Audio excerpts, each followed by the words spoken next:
Hi, my name is Marek. I'm from Wood-Mizer Europe. And previously, we were able to visit our customers around the world to tell you their stories. However, the current situation doesn't allow us to do so.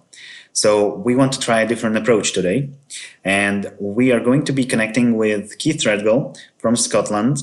He's a contract sawmiller with over 20 years of experience. And we will go over his sawmilling journey and ask him if he could tell us a bit more about that, what kind of obstacles he has met on his way and how did he overcome them, as well as we'll ask him a few questions about the market specifics of the Scottish sawmilling market. This is something new we are trying out, so obviously we want to hear from you. So please comment on YouTube, let us know if we can improve this in any way. And if you would like to participate in one of episodes like this, please get in touch with us over the email that is available in the video description on YouTube.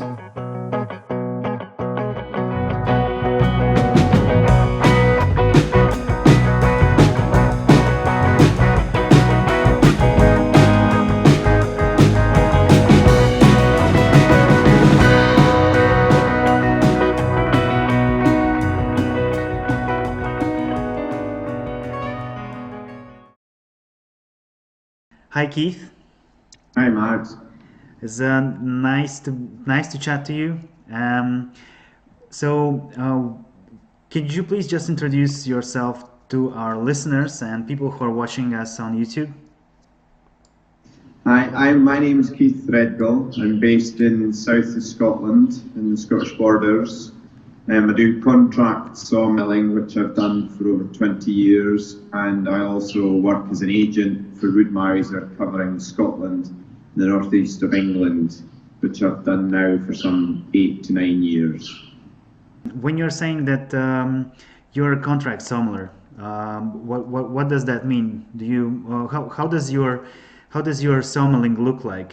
Do you think is any different from people around the world? Could you please explain a bit? It's mobile contract sawmilling, so you go around furniture makers, farmers, estate owners, people who just need some milling done. It could be from softwood milling for fencing to building sheds. It could be furniture makers wanting hardwood or softwood milling done, timber framers for timber buildings, estates just for cladding and building as well. It's quite a varied job. I used to work as a chainsaw operator in the woods some 20 odd years ago, and I ended up getting asked to come along and work for an organisation which was set up in the borders to operate a sawmill that they had, which I discovered was a mobile sawmill, and it was to mill their own hardwood timber at the time. So we started with that back in 1999, and then they decided to get me to do some contract or mobile sawmilling, and basically it started from there. Right, and when you started, were there a lot of people with Wood-Mizers driving around? Not really. There was me starting up in the borders. There used to be who was the Scottish Wood-Mizer agent at the time. He was based up in Perthshire.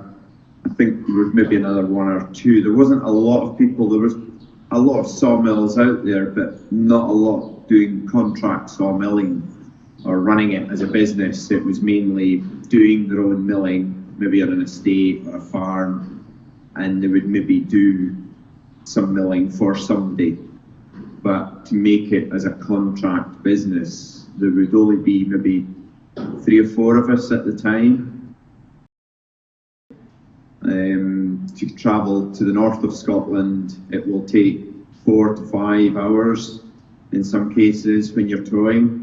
The road infrastructure, yes, it's not all great roads. A lot of it is single track, so it is very slow towing. If you're traveling somewhere for 5 hours one way, how long do you actually mill a day? Quite often what I'll do, something like that, I would travel there the day before. I would maybe set off on a Sunday and stay near to them. If somebody's that far away, I would probably coordinate maybe 2 or 3 contract days so that I'm travelling to an area and I'm spending 3 to 4 days there to make it worth my while. And I will stay in hotel, B&B, or stay sometimes with the customer, just to make it worthwhile, because it's a long way to travel and then expect to mill all day. Sometimes I've had it that people okay with me to travel and arrive middle of the day and do half a day because they need that morning to get organised for me to come. So sometimes that works in quite well to my favour. Right, I see. So another question I have in my mind about, such a long distance travel.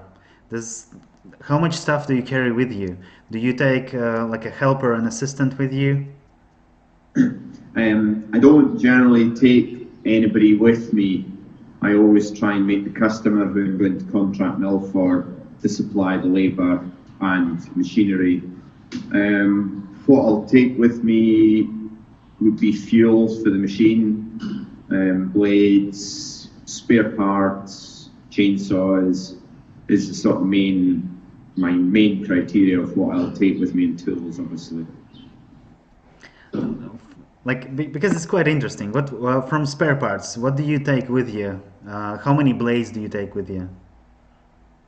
I work, depending, it depends on the job as well, but I sort of work on an average of 4 to 6 blades a day, if that's good going, because then that's giving you between an hour and 2 hours milling, per blade.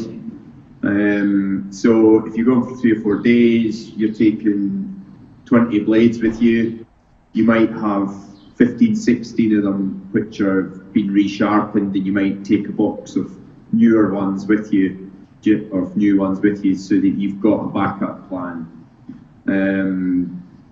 Spare parts, usually it's just the general run-of-the-mill stuff like your B57 belts, blade guide rollers, cam rollers, the nuts and bolts for adjustment on your blade guide alignment, maybe some filters, fuel filters, if you maybe might potentially having a problem with fuel. So sometimes I'll chuck a few fuel filters in with me, especially with some of the remoteness what you have where I go. You don't have a lot of opportunities to buy any of the special filters. I think it comes down to hard work and dedication. And another big thing is always being available to people.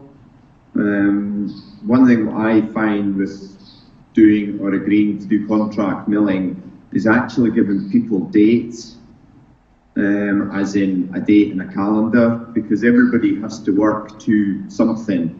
So a lot of customers maybe have to organise labour, machinery.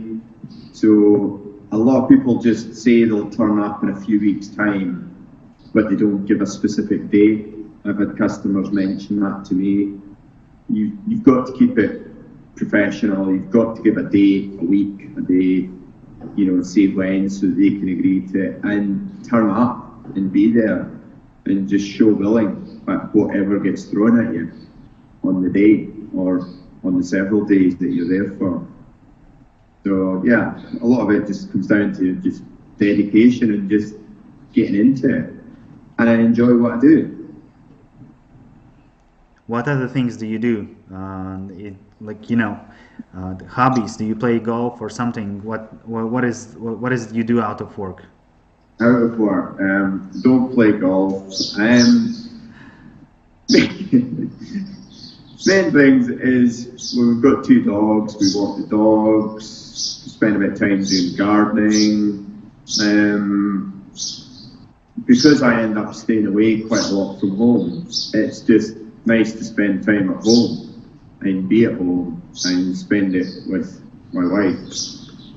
So we like to do things together that way, like walking, and stuff like that. I'm not a big one on sport, golfing, football. I don't watch a lot of sport. Right, I see. Okay, so another question I've got for you, because I know that you told me that outside the interview, but I just wanted to ask for the viewers and listeners. Um, Obviously, you're working right now on this sawmill, is Wood-Mizer LT40. This one, is that a diesel? Yes. Okay, so is this, can you tell me, is this your first sawmill? Or for how long have you got this sawmill?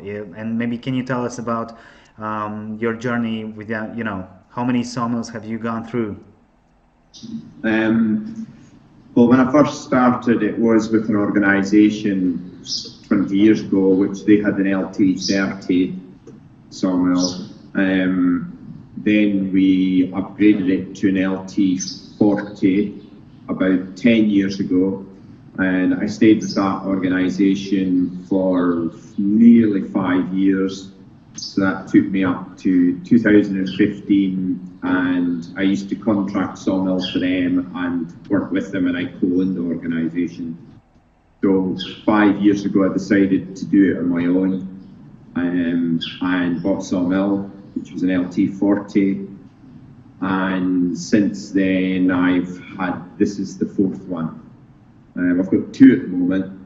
I usually have two, so I've got one for doing shows and demos, and one that works as the working one, and then I rotate them and move one on.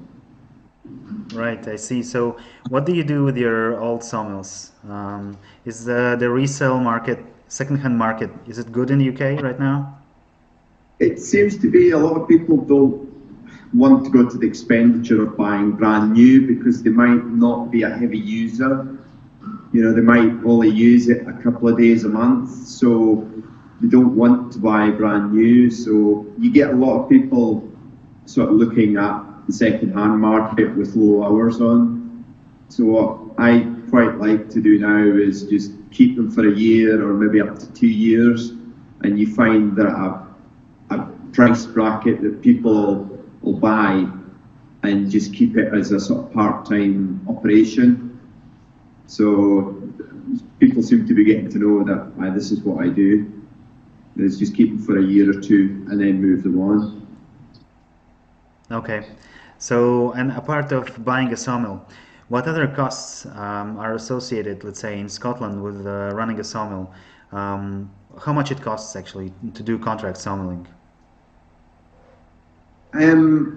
You've obviously, depending on how you go about buying it, whether you finance the mill or whether you can buy it outright. Depending on what you do, your finance payments could be £300-400 a month. Then you've got to put fuel in it. You've got to have a pickup or a motor to tow it. The expenditure. Another thing is, which is a great asset, is what I find, is having a place that you can store it. So that it's not sitting out in the elements all the time. It needs, they need to be undercover, more so that you can do a wee bit of maintenance on them and look after them. It's the same as any machine. It won't just run on its own. You've got to do an maintenance. And what about blades? Do you sharpen your blades yourself? Do you send them off? No, I sharpen my own blades. I have my own sharpener, which is BMS 250, and a setter, which is BMT 150. So it's a lot easier if I do my own blades, because you're not having to have lots and lots of blades, because you would have to send them off. If I'm out for 3 or 4 days, you potentially could be using 20-25 blades, and then you would have to send them off. So I've always sharpened my blades. I think it's a better thing to be when you're doing sawmilling, if you're contract sawmilling and using a lot, because you have a lot more understanding of the blades as well and what you're cutting. Right. So you told me that you usually go 4 to 6 blades per shift. So Yeah. basically, you're changing your blades every 1 to 2 hours, I understand. How does winter sawmilling and summer sawmilling different in Scotland? The winter obviously is the winter. It can be wet, it's snowy, it's cold. It can be wet and miserable in the summer as well. It's a bit more pleasant in the summer, I would like to say. It's a bit warmer.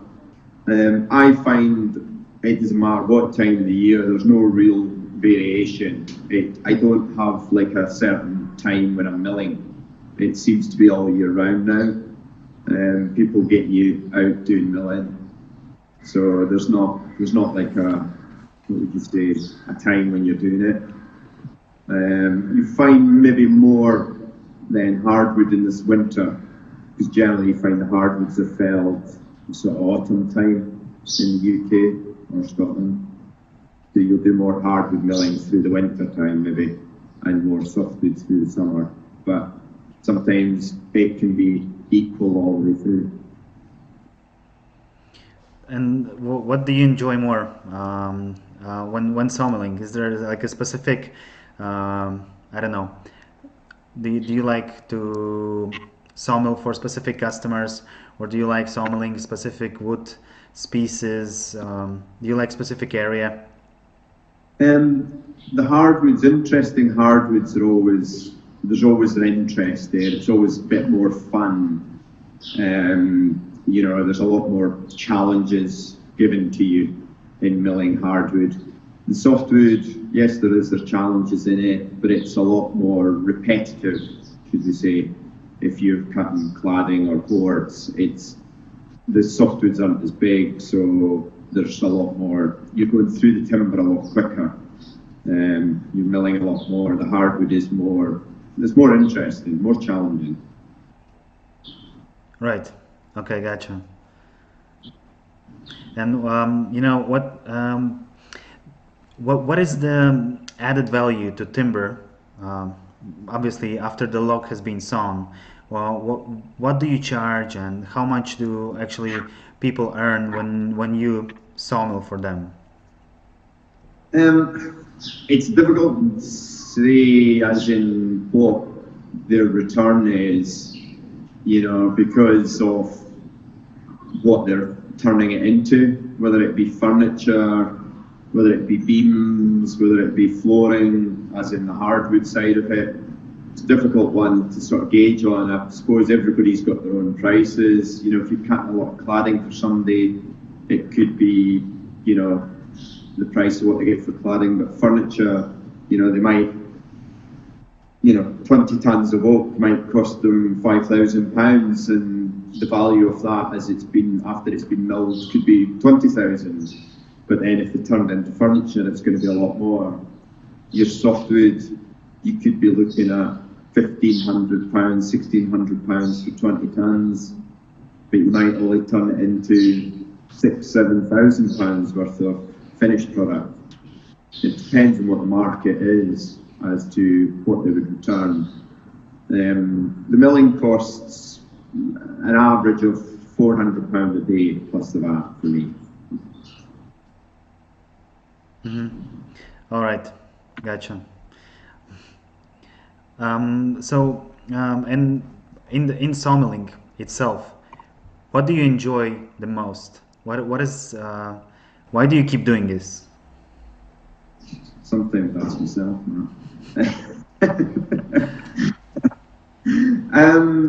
I don't know. I enjoy doing it. I don't know. It's hard to put a finger on what it is, what I enjoy. The hardwood I do enjoy, because just what you see, the grain, what you get in a log, it always sometimes amazes me. So it's always good to see that, and it is a very enjoyable job. Don't get me wrong, you have your bad days as well, but it's difficult to put a finger on what I enjoy about it. I suppose I've always been involved in timber in some description all my working life. So the fact that I'm working with timber and, you know, with a machine is good. I couldn't sit in a machine all day in the middle of the forest doing, you know, being a harvester driver or a forwarder driver. I think, you know, I get a lot of variation, meeting different people daily. I think that's what I like I like to meet up with different people and people from all walks of life. I see. Gotcha. Um, right. And what about the current situation? Obviously, the UK has gone into a lockdown in March. How does this affect your business? So, what do you do? What is happening in UK right now? Well, obviously it is lockdown. Forestry work is still happening. I've been out and done a few jobs, but just pulled it back a bit, just quietened it down, just till we see what's happened. We're 2-3 weeks into it now, so let's see what happens over the next couple of weeks, and just take it from there. I don't want to be travelling about to different customers. Obviously, a lot of the jobs I have means staying away from home, which I can't do just now because there's nowhere open. So you've got to think about yourself as well. So I'm trying to stick to doing local jobs and maybe only being out once a week if I can be. But I just pulled it back a wee bit and just quietened it down and just see what happens and see how we go. Gotcha. So another question I wanted to ask you about your sawmilling. You said that you enjoy sawmilling the hardwoods and the grain, right? Do you take a lot of pictures? Do you shoot some videos? Yeah, probably take too many pictures. I do a lot of time-lapse videos, which is always interesting because it gives people an idea of how you get, from big oak logs, for example, into board form. Because when you're trying to explain it, a lot of people don't quite get the idea of it. But then if you make a video and you time-lapse it over an hour or two and it's down to a couple of minutes, people will sit and watch it and they get an idea of how the process happens. Pictures, something a bit interesting, something a bit different, you will always take pictures as well. Run a Facebook page where I put a lot of stuff up on that, and it's always something different for people to see. Right. So if someone would like to see your pictures and your videos of what you're working, do you have a website or is it just the Facebook page? It's just the Facebook page, which is Keith Threadgall Sawmill Services, and that's where I put most of it up. I have my own personal one, but I don't put so much of the business side of things onto it. Okay, we'll definitely link this in the description so people can have a look. Maybe if someone wants to get in touch with you, they'll be able to as well. Yes. Keith, that's been an absolute pleasure. Thank you for your time, and thank you for telling your story. Thank you, Marek.